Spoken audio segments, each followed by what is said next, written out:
Hey everyone, back by popular demand, we are talking about parenting again. Today's episode, we have something for everyone. Whether you're brand new as a parent or you're well in the trenches like Heather and I are, there's something for all of us to learn. You're going to enjoy this. We have a special guest today. Valerie Isaacs is a professional licensed therapist, and we're going to be on her couch.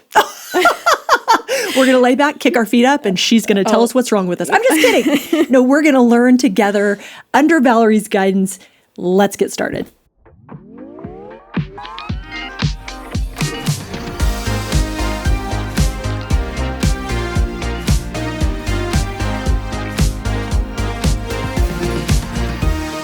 Okay, everyone, we have a special treat for you today.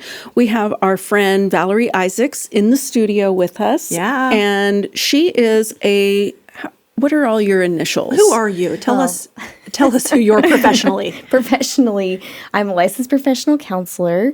I'm an endorsed infant mental health mentor and specialist. Okay. And I'm a supervisor in several different things. But So you work primarily on behalf of like infant, toddler, littles. well, I was trained as a mental health professional for adults. And then I've done advanced work to do work with adolescents, families, and young children. So you can help all of us. Well, hopefully. So Heather, what I like about having Val with us is she is one of us. Yeah. She's not just a professional, although you are a very important professional, but you're a church on the mover, rooted and grounded here at our local church. She's been through COTM year 1 and year 2. She now consults and helps guide year 2 in certain ways, and she's fully invested in us.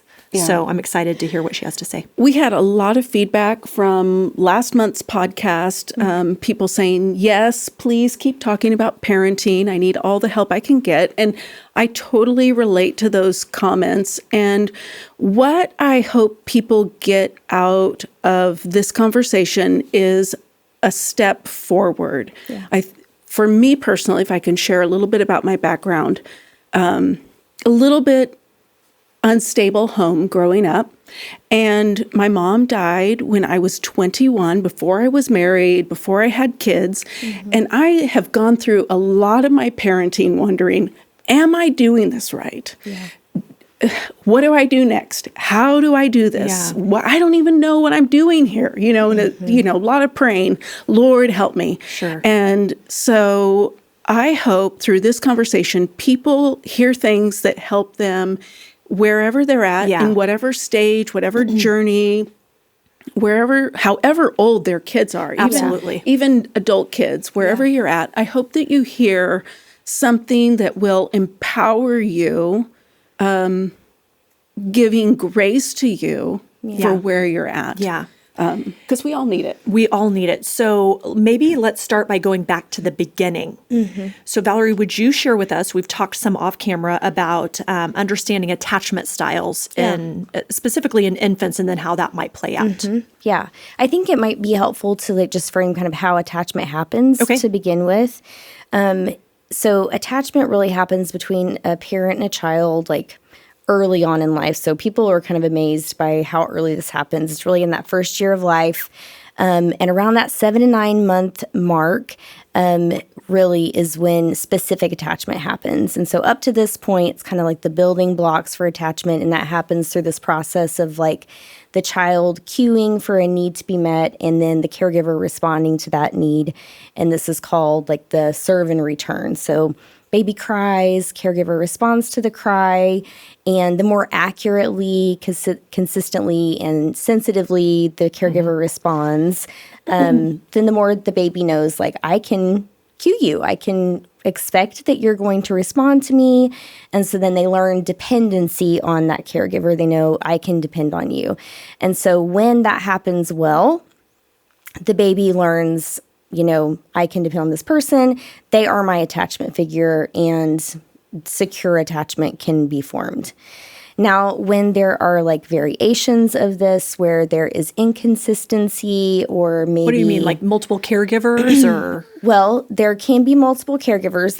That's fine. Like, so multiple caregivers, when you have multiple caregivers around that 12-month mark, you can have multiple attachments. Okay. So it starts with really one person, like that primary person that's responding to the needs. But when you have, like, say that primary caregiver is sometimes there for you when you need them to respond, and sometimes they're not there for you when you need them to respond. Or sometimes they, kind of expect you to meet their needs instead of, them meeting yours. And that's overwhelming to a baby. Then that baby actually forms an attachment, but it's called an insecure attachment. So this is where our attachment styles come from, and there are really 4 of them. One is secure. That's like your, the best kind. That's where we can learn, I can depend on you for my needs to be met. I can also, over time, learn that I can depend on myself. So I learned to depend on others first, then I learned to depend on myself equally. When insecure attachment forms, then there are kind of a few different types. There is avoidant, or also called dismissive. There is ambivalent. This is also kind of referred to as an anxious attachment style. And then there is disorganized. So there's ambivalent, there's disorganized, and then there is avoidant. So we've got these 3 insecure attachment styles, and they all form out of just inconsistency in the caregiving environment. And just to reiterate, this is all happening before a child is 1 year old. Yes. Okay, I know. awesome. Great. It's wild. Great. Yeah. Okay. It is. I started to smile, and you're very professional, so I was like, zip it up. But when you said the serve and return, because I'm just like, people are basically playing tennis with their infant, which is real cute to think that little baby can't roll over anything, but we can play tennis. So Yeah. No, it's exactly what it's like. If you just think about that, it's so much more fun to play tennis with someone who is responding. Oh, yeah. It's not fun to play tennis by yourself. And so think about the baby, serving that ball over the net, metaphorically. And, if the caregiver does not return that serve, then the baby will eventually stop cueing. Oh, wow. Right. And so then that baby learns, I actually can't count on someone to respond to my needs. Okay, goodness. And how many times or how often does a caregiver not have to respond? Or for security to happen, for secure attachment to form, the caregiver has to respond accurately 30% of the time. Oh, surely that's pretty easy. Yeah. We can all we can all do 30%. Yeah, it's a low bar. Yeah. However, like when you think about that, there are some populations, like for children who have been abused, neglected, where it's like 80% of that population has an insecure attachment style. Oh, wow. And so it's, actually a lot more prevalent than you would expect. And that means that those needs weren't being met consistently. This feels a little bit overwhelming. Like I think of my kids that were like colicky or fussy, or like Eleanor had a dairy allergy that I didn't know about. And like there were times where it's just like, oh, I hear you and I am not coming. I can't, I have nothing in the tank to give you right now. You're going to be better in there crying than me trying to go in there. Yeah. But good grief. It's that's a hard decision to make, right? Because we want to be safe with our kids. Sure. And so there are times as a parent that you have to make that decision of like, do I go in there and attend to you in my frustration? Right. Right. And is that safe for you? No. Look at me. Yeah, it's not. It's not. No, and so wasn't. you have to like choose in those moments. And so I remember one time, we'll get back on topic, but I remember one time holding Eleanor out of her crib, and I wasn't going to shake her, but I kind of wanted to, and holding her up and saying out loud, Lord, if I ever want another baby, remind me of this moment right here. Please. In Jesus' name. Laid her back in the bed. Like I can't ever do this again. So 30%, that's doable. Even in hard infants. That's doable. Right. That's doable. Okay. Yeah. Okay. Yeah. So what happens if you don't have a secure attachment with that baby? Then what? Yeah, I mean that's a hard thing because it's what the research says is that these attachment styles, like us sitting here today, if there's no work done, if there's no intervention, if there's no awareness, and then where we were at 7 to 9 months is really where we are now. It's where goodness. Do you know how old we are? I know how old I am. Okay. Yeah. Okay. And I do know that, like, for me, I am primarily secure, because you can have kind of primary and secondarily, but I also have, my security is kind of low for some reasons that I similar to Heather, I had some unpredictability in my, upbringing for reasons that were not my own parents' fault. But, had my dad die as I was a young child and kind of lost one parent to death and one parent to grief. And so there was inconsistency at times. And so whenever that happens, there is an insecurity that kind of comes into the relationship because of trauma, and that can happen as well. And so, I know that there are times whenever I enter into a relationship, even like when I got married, for instance, enter into a relationship, and that anxious kind of attachment style is what comes up, is like, I don't know if I can count on you or not. I have to be right with you. If you're not, home, I don't know where you are. I don't know, like, if you're coming back. I don't know you're, it's so like there's like this, all these things kind of converging at the same time, mixing in with this anxiety that comes from this, way that I was formed. So do I understand you, Val, to be saying that we're likely, unless we do some work, we're likely going to parent out of our attachment style? Yes. What we learned as 7 months old or 9 months old? Yeah. Awesome. It's great. It is. It's wild, but it's like, it's a way that, I think it's a way that we're challenged as parents. And I think especially challenged as Christian parents, because I don't think that, I know this is not what God has for us as parents, to pass on insecurity. Sure. And to, because I think we mediate this insecurity potentially to our kids, and then that is, how we mediate a view of God as well, right? And so we want to, although that is possible, yes, we want to be also at the same time, like, considering how can we kind of restructure this way that we're caring for our children to go towards security. Okay. I can give you like example from my own life. That's right. Perfect. So I think, for my first child, I have like a really high achieving child. And I think she probably would be high achieving even if I didn't do this. Sure. Right. Even if I, it's who God made her to be. Yeah, she already probably was this anyway. But I had a way of really highlighting these achievements. Okay. I had a way of, really highlighting her rule following ways. Okay. A way of highlighting her when she made the A on the test, or she got the student of the month, or whatever. Like, what did you do? Well, just, posting it on social media, Okay. Being like, texting my mom and being like, look what, she did again. And, or like, I'm so proud of you. You did this. Let's go to ice cream and celebrate. Like all of these things. Yeah. And like, I don't think that's wrong. Sure. But I praised her achievement a lot. Okay. I praised what she produced. Okay. A lot. Uh-huh. And so what I was inadvertently doing is I was saying, I value you for what you produce. I'm not valuing you as a person. I'm not valuing you for the intrinsic value you have because you're made in the image of God. because you are created for a purpose that is beyond what your output is. Okay. Right? And so there was a lack of, I think, connection there.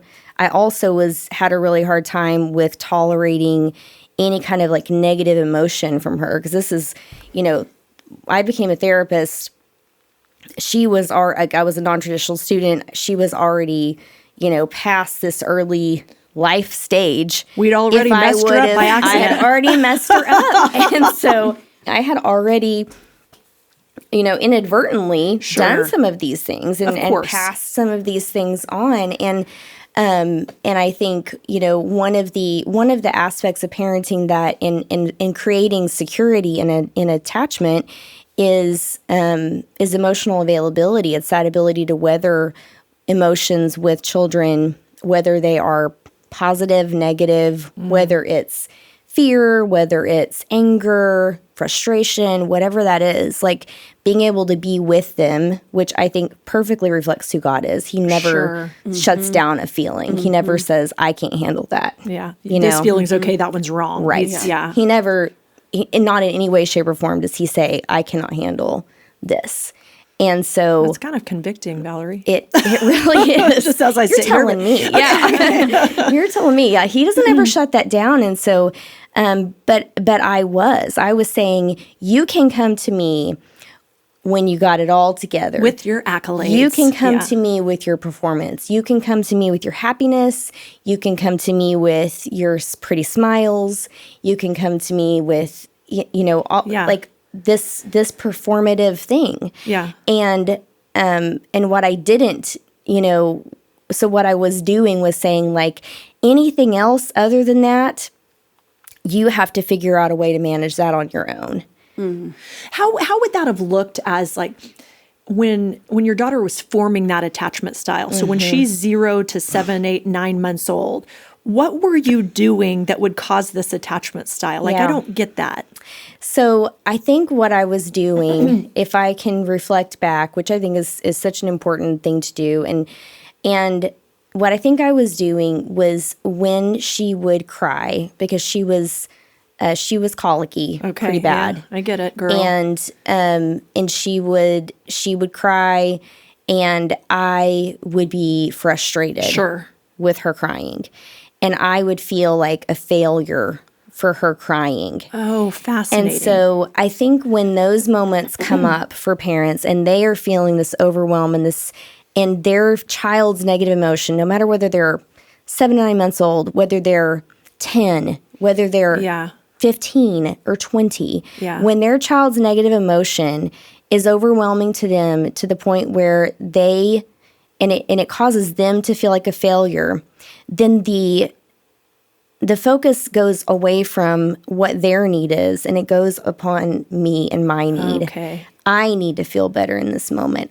I feel overwhelmed. So then I stop being able to see what your need is, and I start focusing on my own.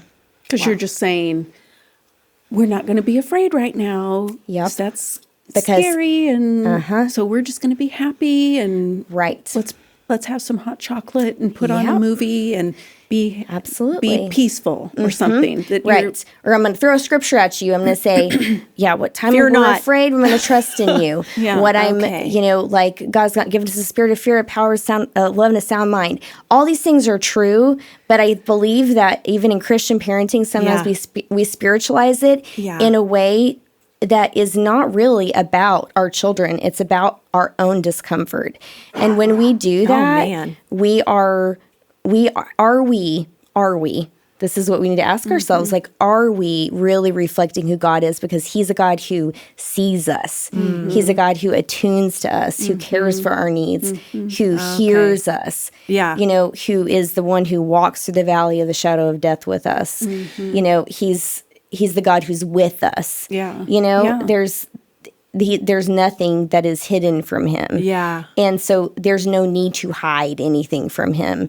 But when we do that, our children learn to hide their feelings from us because they know we can't handle it. And so I believe that she learned to hide her feelings from me. Wow.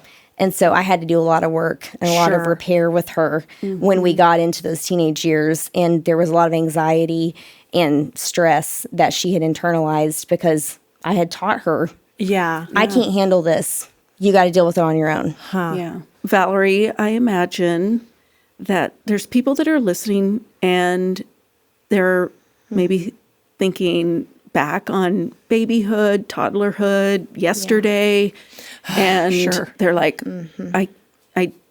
they know that they did something that damaged the relationship in some way. If we're going to use, I don't necessarily like that word damage. It sounds really harsh, but maybe you're thinking back to compromised. Yeah. You let your baby cry in the crib, and you're like, I don't even feel bad about that, Heather. Let me off the hook. Well, then you're a safe example. Okay. There's That's fair. There's some people that do feel bad. Well, I mean, I can remember nights when my babies were crying, and I'm trying to get them to sleep through the night, and so I don't go to them, and I don't meet their need. They're the only thing they can tell me is that they're crying, and I don't meet their need. And I felt terrible then, and now I'm like, did I mess everything up? So something you said, something you did, when you didn't even know any better. I mean, one thing that's hard for me right now is being on social media, and there's all this pop psychology on there. And I'm just like, I wish I would have had this when my kids were little. We need to get you off social media. I'm working on it. I'm definitely working on it. You can't carry that burden. But I look back and I think, I wish I could do this over again. I wish I could have a second chance, because there would be so many things that I would do different. So the parents that are listening that are maybe feeling similar feelings to me, how do we reflect on where we're at and where do we go? Well, I don't think it's ever too late. I really don't. I don't believe that's how we're designed.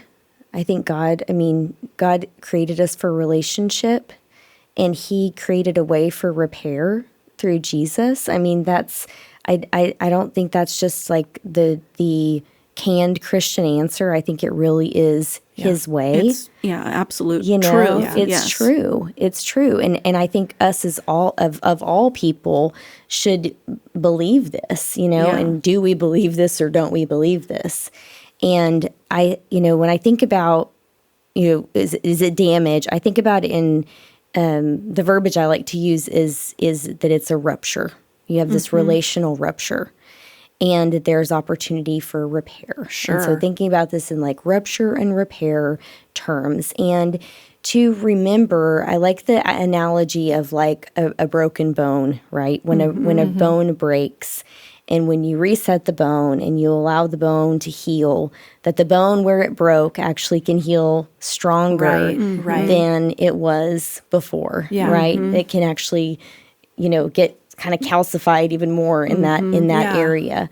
And so I believe that there's opportunity, and I know that we've all seen it over and over and over again. Whenever you have real repair, when you have repentance and you have acknowledgement, and you go to that person and you make amends for whatever was done that was wrong, then there's an opportunity there for grace, for forgiveness, for change, for moving forward. And I think that's possible with our kids. And I think that for some people that's hard. Because we've learned maybe through our own history that, parents are always right, and that, we don't say we're sorry and those kinds of things. And in no way we want to burden our kids with our guilt. That's not what this is about.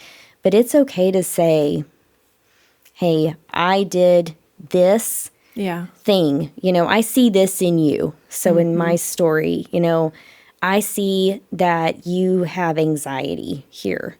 And I think that's because I didn't let you tell me and show me how you were feeling. And I wasn't able to deal with that in a way that was helpful to you. And you had to deal with this on your own. But I really, really want to be there for you. This is so off the subject and then kind of not. But I'm curious how you would answer this, Valerie. I feel like raising my own kids. I was raised in a home, and granted, this is in some regards generational. Yeah. My dad is no longer living, but he would be 82, almost 83. So that quiet strength, you don't push against that. Right. And so part of it was generational, but the pendulum for me swung like you didn't talk back. Right. It wasn't even, and I don't think I would have shared my emotions with my dad, but I don't think it was even nearly as much of not sharing your emotions as much as like there was such high honor and respect. Right. So the pendulum swung in my parenting where I wanted my kids to be able to communicate with me and to share their feelings. And I feel like I did that quite well, maybe too well. Because there are certain points where I'm just like, just zip it up and do it. Like at some point, I need you to honor and respect my place of authority in your life. So I've had to almost like pull back a little bit. So like my kids do feel comfortable telling me things, but sometimes to a fault. Right. Like they are not the parent. And so what help? That does happen. I mean, yeah, it's like we do tend to overcorrect. Sure. We can be like, oh, I don't want to do this, so I will swing the pendulum too far in the other direction. And if it's like overly harsh parenting, I think you guys talked about this in your last episode. If it's overly harsh parenting in your own history, then you can swing it to to lax for sure in your now parenting. And so what you want to do is kind of strike the balance between I can be open and also have these expectations of. So I'm not hearing you say, maybe I thought I was, but I'm not hearing you say like when you have an infant or even any time in their life, like they just can air all grievances. They can just say what they want, have any opinion they want. You're not necessarily saying that. No, I'm not. Okay. No, because there's a balance there. Okay. It's that there's actually, with emotional availability, you also have on the other side that it's boundaried. Okay, that's helpful. Right. Yeah. So you have both of these things happening at the same time. So there's actually these kind of, I don't know how far we want to get into this, but there's these 8 domains of a parent-child relationship that we want to see. And so 4 of those go to attachment security, and then 4 of those, are just for the relationship. But on one side, you've got like discipline, you've got boundaries, you've got play, you've got teaching. Those are kind of our traditional, like what most people think about when they think about parenting. Sure. And the other side, you've got provision of comfort, nurturance, emotional availability, and protection. Okay. And so you think about those as kind of counterbalancing one another. And so you have you've got strength kind of on one side where you're not getting run over. And then you've also got sensitivity on the other side where you're available to your children to meet those emotional needs. So how about this as an example that I feel like in some regards I'm walking through with my 2 kids that are still in my home right now. Like I want to instill, and I think part of it goes hand in hand because we're in the James series at the church and being doers of the word, not hearers only. And what does that mean to really live out scripture? I want my kids to respect authority. I don't know why that's something stirring currently in my home. And so like I want a child to be able to come home and tell me about their hurt feelings or whatever over something a coach said or something a teacher said or whatever without being disparaging about that person. Yeah. Like it's fine to be hurting and I will comfort you in your hurt, but don't bring me negativity about an adult that's a Christ follower made in God's image that's doing the best they can. I'm trying to find that balance. So that's maybe the difference or those domains because I do want to love and help. I don't want to shut down that. Like, I mean, I've got normal kids. They get hurt feelings from times to time. I want to embrace the feelings and not embrace any behavior that's contradictory to scripture. Right. Like you That's still sinful. have to respect your authority, period. Full stop. Yeah. So, okay, I feel a little better. I was starting to feel like, oh no, I'm not letting them bring me all of their emotions, but I am. Right. But nevertheless, there's certain just boundaries. Well, I think in the safety, I mean, I wonder if you have 2 parents and one does one thing and the one side of the is better on one I side. think That's fascinating. That's a common thought. Oh, but no. Oh, Yeah, that is a common thought. it's good cop, bad cop. Yeah. Right? Yeah. Basically. But each relationship is it's its own. wholly unique. So Okay. yeah. Right. And yeah. so if you even think about the attachment styles, if you were looking at that, like Sure. when I would assess attachment styles with a caregiver and their child, I'm looking at that relationship. And so that could be an insecure attachment style with that caregiver. So you want to see both caregivers providing both of these. Oh, so we don't get off the things. hook just because we have a spouse. Right. Okay. So one spouse, if this one spouse is only the disciplinarian and the other spouse is the Right. playful Yeah. or nurturing, Yes. that's no bueno.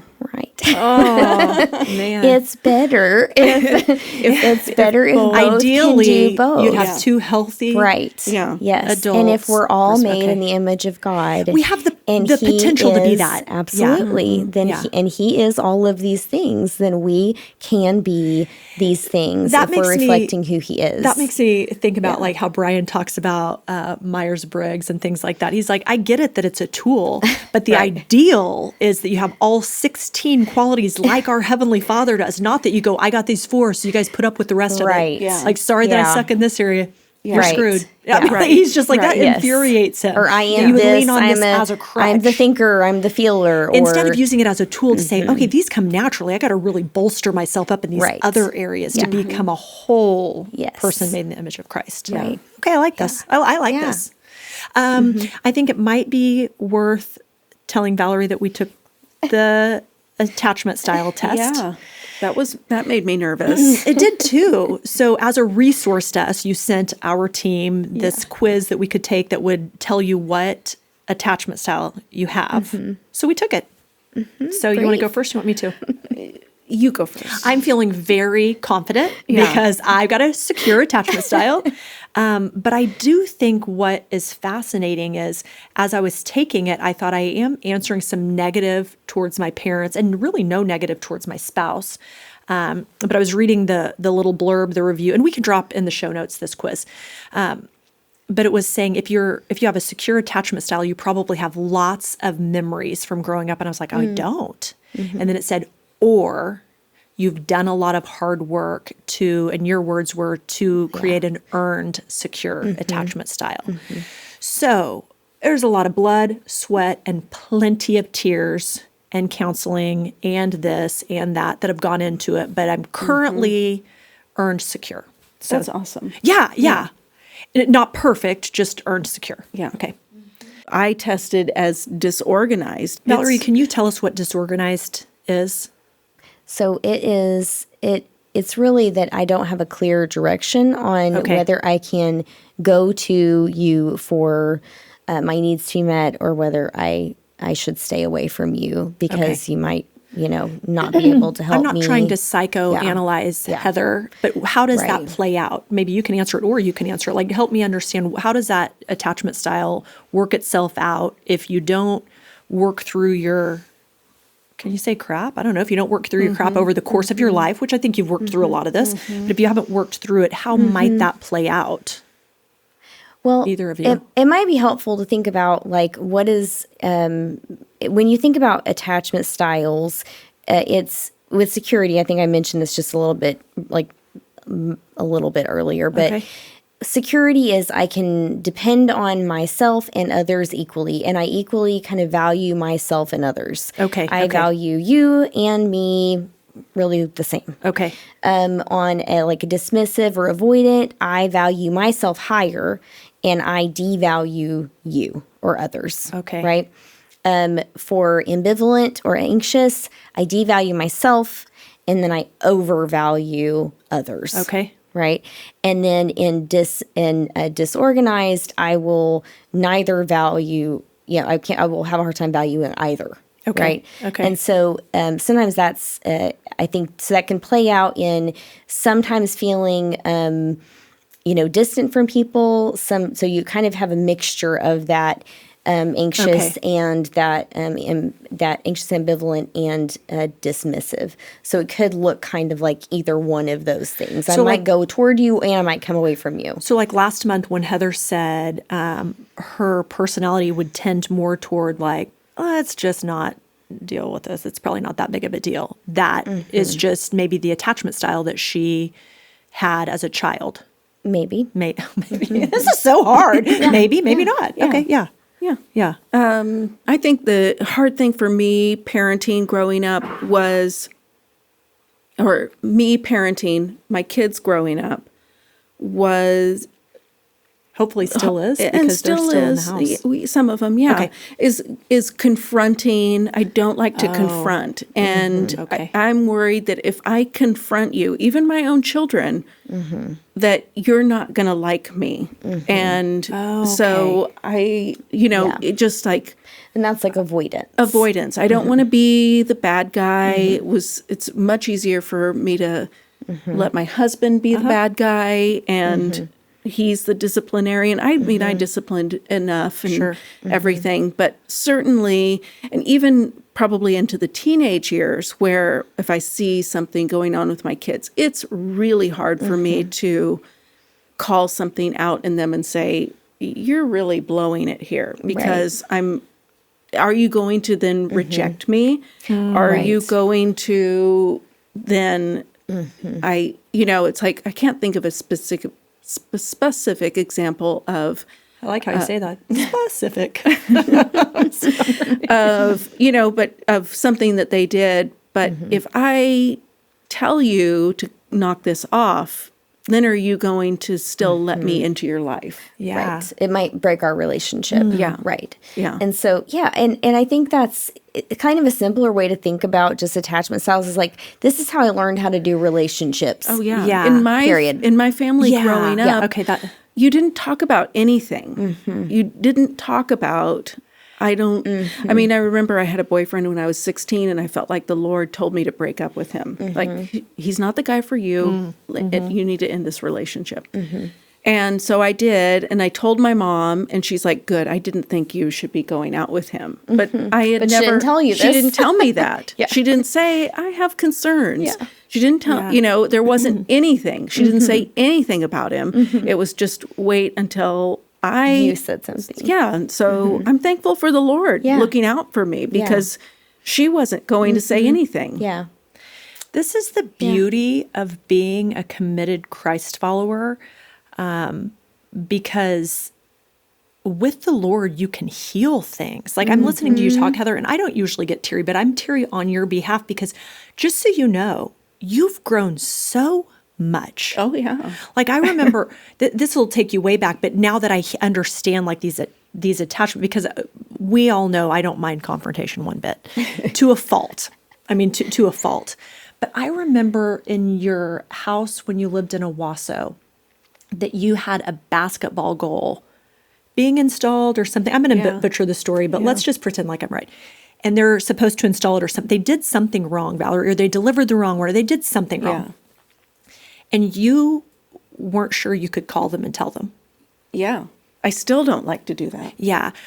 But I just you have outgrown that. And so listening to you talk, I don't want, I don't know, I feel protective of you. Like, you're doing good, Heather. You're doing so good. You've grown so much. I know that I have grown. Yes. You have hard conversations. You do it. I'm like, I think in this moment, you're a picture. I mean, we said this last month, that Paul says, follow me as I follow Jesus. We can do this. We can follow you. You're doing this. Yeah. I see it. I see it in your younger kids. God restores the relationships when we're babies having babies and we mess up. Anyway, I'm having a little hard time to just sit back and listen to you talk about this attachment style, because I get it. And what would you say, Valerie? It's your default. Maybe it's your default, but it's not who you are, because you fought through this. Yeah. So anyway, you're doing fine. Right. And I know that I still have a long way to go. I mean, I have not figured this out by any stretch of the imagination. Yes, you have. Okay, sorry. Okay, maybe not. I'm sorry. But I do think it's a way that it's just a way that we can continue to invite the Lord to continue to renew our minds and to submit this to Him, to be like, you had no control over it. I mean, none of us, and it's not to blame our parents. Right. It's not to shame them or to bring shame to them or to shame ourselves for what we didn't do, because we did we did what was done for us, and our parents did what was done for them. So these are like the scientific or psychology or psychiatry words for generational curses. Absolutely. We can overcome this. 100%. Yeah, absolutely. And there is a way. There's a way through Jesus, and I feel like this is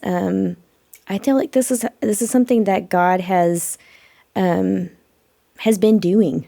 Yeah. He has been doing. Yeah. And we just are getting new language for it. Sure. And I hope it's helpful, It's the sanctification that Absolutely. we're continually going through, is that the anger that you experience, that when your children are misbehaving, there's really something deeper in you going on, that they're on the floor in the grocery store screaming, and you're getting embarrassed and angry, and you want to then take those feelings out on the child. And learning to then regulate your own emotions to just say, they're upset. They're experiencing something, and to keep your emotions in check so that you can help them learn to balance and regulate their emotions. It was a little bit, and not a ton, but a little bit easier in those moments than I'm finding it to be in my hormones are changing and Eleanor's are changing simultaneously in the same house at the same time for different reasons, and keeping my cool. Just like she's been having irrational outbursts over things that are. This is so funny. It's not funny. It's so sad. I don't know. She twisted her ankle at dance last week, and it was bothering her enough that I'm just like, I better take her to the doctor in case it's fractured or something. Growth plates aren't closed. She might need to be in a boot, whatever. I'd better just take care of this. And it's just a sprain. And we got in the car, and she just, in her 11-year-old mind, she was mad. She could not believe that the doctor could not make that feel better. And she was like losing her mind. And I was just like, oh my gosh. And I was just like, okay, listen to me for a second. In this world, you will have trouble. Yeah. So like, why are we so surprised? Yeah. Like I told her she was crashing out, and she told me I couldn't say that word because I'm too old. But I was like, you're completely crashing out. And she said, you're too old to say that. That was so embarrassing when you say things like that. And I was just like, your behavior is unacceptable. You can be sad. You can be frustrated, disappointed. Like, you can't be mad that the doctor couldn't fix it. Like, this is crazy. But my secure parenting might be wavering in preteen girl parenting. I don't know what attachment style that is. It's a new attachments are just forming in me, which I know that's not how this works, but mutated. Yes. So in the show notes, we're going to link the test, which we all took the test, and there's actually a workbook that's offered for every attachment style to give you exercises, and I'm ordering the workbook, and I'll be working on my disorganized self. So I would encourage everybody to do that. It is always helpful to become more self-aware, to assess yourself, and to lay that before the Lord, like, okay, Lord, here I am, my whole past, my parents, my grandparents, me and my parenting, and I want you to work here and do something in my life.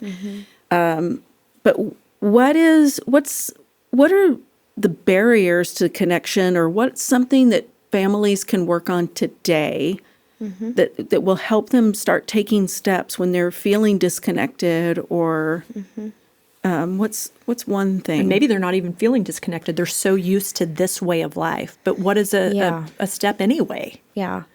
I mean, I think we kind of all know what is a big barrier, but I'll name it. It's it's the screens. Yeah. It's our screen time. It's being on social media. It's holding the phones in our hands. So putting while the phones we talk to down. one another. Yeah, that's fine. Yeah. It's going to dinner and looking at phones. You sent a video for us to watch about babies that were playing with their dad. And then the dad was instructed, play with the baby, engage with the baby, things that you do, and then turn and look away and then come back and have Yeah. a straight face Yes. and don't make any response to the baby. I don't even think they were supposed to look in the baby's eyes. Just look above the baby's head. Yeah. And then the baby was trying to get the dad's attention, and then Yeah. eventually they gave up trying to get the dad's Right. attention. Yes. And then the dad turned back around and came back and engaged with the baby. And I just Yes. thought, even so, it was so convicting. Like, how many times when I had babies, that I was just watching TV and spooning food into their mouth and watching, Yeah. Price is Right or something. I don't know. And Price is Right. and or even Yeah. now that I have kids and they're trying to talk to me, and I'm like, I'm just doing this. And Yeah. And it's important stuff to me. I'm like, hold on, I'm ordering groceries. Yes. Like there's a valid reason I can't give you eye contact. yeah. But it was Yeah. like, that is I know. troubling. Let's link that in the show notes as well. That's it's the still face experiment. Yeah. And it's crazy. They're vying so hard for that connection and that attention, and we want that. Like, that's how God made us. Listen, to have each other's faces. I don't know and how eyes. everyone views their pets. Heather and I are pet people, but I don't value my pets more than my children. But my dogs will come and try to get my attention, and if I'm on my phone, they will try to push my phone out of the way to get my attention. Wow. So if a kid would probably be nervous that they would get disciplined in some way. So they're not going to push your phone out of your hand if they're wise. Yeah. Right. But a dog who is maybe not as wise as my kid is going to literally try to get that out. There is a barrier between the two of us. And I notice both my dogs do that, because in the morning, like I'll get on my phone. I'm probably not supposed to, but I do. And the dogs will immediately just like pawing at me. Like, I need some attention. It's, Yeah. I mean, we're hardwired for connection. This is how we're made. As you say that, this Yeah. is what has been rattling around in my mind as we've been talking. And I think I know your answer, but I think it's worth maybe surfacing. Yeah. I get concerned when we have conversations like this that people could, I guess for lack of a better way to say it, the pendulum thing again, could swing the pendulum too far and be so self-focused. And I feel like through the James series at the church, one thing that keeps convicting me is that, like, Scripture is not this instruction manual for me to follow all these rules, although there are rules that I am supposed to follow, but it's constant realignment to focus on Jesus, to focus on Jesus, to focus on Jesus. And I even feel like with these tests, it gives us an idea of like, oh, wow, this is who I am, so that I can then focus on Jesus and see who he is in order to correct these. Right. I don't want to mislead anyone. And I think even as a professional counselor, I'd love for you to speak to this. I don't think we go into such a pit of despair over who we are versus like have a picture of yourself so that you see where you don't measure up to the ideal. And then we do it the way he did, which was in community. Yeah. Which was rest, which was disconnecting. Is that resonating? Is that For sure. Yeah, absolutely. I mean, this is one of the reasons why I think as a Christian counselor, it's important to talk about these things, is because really it's how do I understand what gets in the way of me loving others? Because this is how I'm known to be his disciple, right? Okay. And this is how how I devalue myself, or I hold pride in my life. Right. If I'm not aware of these things, then how can I image Jesus well, right, in the world, and how can I let others know about him? So to me, it's a tool to use for an awareness of where where sin has come in, because I think about the attachment insecurity, or just attachment in general. It's one of the first things that happens in our lives. It's because we're made for relationship and for connection. And we know that the fall of man was all about a disconnection in relationship between us and God, and between man and man. It's what sin did was disrupt those relationships. So it's not a wonder that this attachment is it has such significant implications. Sure. But it's all, I think, rooted in the original sin. It's the sin problem. And so I think about that. I think it's a way to identify it so that we can submit it to Jesus, so that it can bring awareness to where I need to understand how I can love other people well, how I can grow in Christ, how I can become aware of where I do get caught up in myself, whether that's devaluing myself or overvaluing myself, or feeling like I can't depend on God or can't depend on other people the way God asks me to, how He created me to be in community with others. I don't know if that answers your question. It does. Yeah. I thought because our listeners are primarily Christians, I just don't want to leave out the part that there's going to be helpful tips and we should know those. There's going to be, things we need to know about ourselves, but really it's seeing those things and then shifting our eyes to Jesus. Absolutely. And He's the perfect image of what we're to do. I just think even some of these, now Jesus, they didn't have cell phones. But He was present with His disciples. Yes. Yeah. He was fully present with them. And there were times He disconnected to go and rest. And He rested. And there, we shouldn't be burning the candle on both ends. We shouldn't be running around town so much, chasing our kids, doing all these things that we never rest, because our example did. He took time apart and He rested. He connected with His Heavenly Father. There's just, it feels very much like the answers are laid out for us in Scripture. Yeah, He was secure. He is really secure. He's the only one, the only person who's ever been. So as we're trying to become secure, and we've all blown it. We've all fallen short of the glory of God. Right. But Jesus. And so wherever you find yourself, be encouraged. We know the answer. Yeah. And God can restore and resurrect relationships and fix things for us and help us, and we can do this. We're wrapping this up, and so I hope what you have heard today is not, and I think this is our default, is to tell me what to do. Right. Tell me how to do this. Tell me how to fix this. And we want, give me 5 steps that I can make this relationship better. And really, it's about a way of being, a presence that your child or your spouse can come to where they know that they're safe. And you have to be safe in yourself with your relationship with the Lord to be able to be that presence for other people in your life, especially your children. So, it's about abiding in Him. It's John 15. It's about, abiding in Him, and in that when you do that, you bear good fruit. Yes. Right? And you don't have to do anything. He's doing the doing. That's good. So, as we wrap today, I really do hope you're encouraged. I hope that you experience grace for the journey. Wherever you're at, or however old your children are at. It's not too late to grow. It is not too late to grow. It's not too late to repair. It's not too late to build. There is always hope. There is always tomorrow, new beginnings. His mercies are new every morning.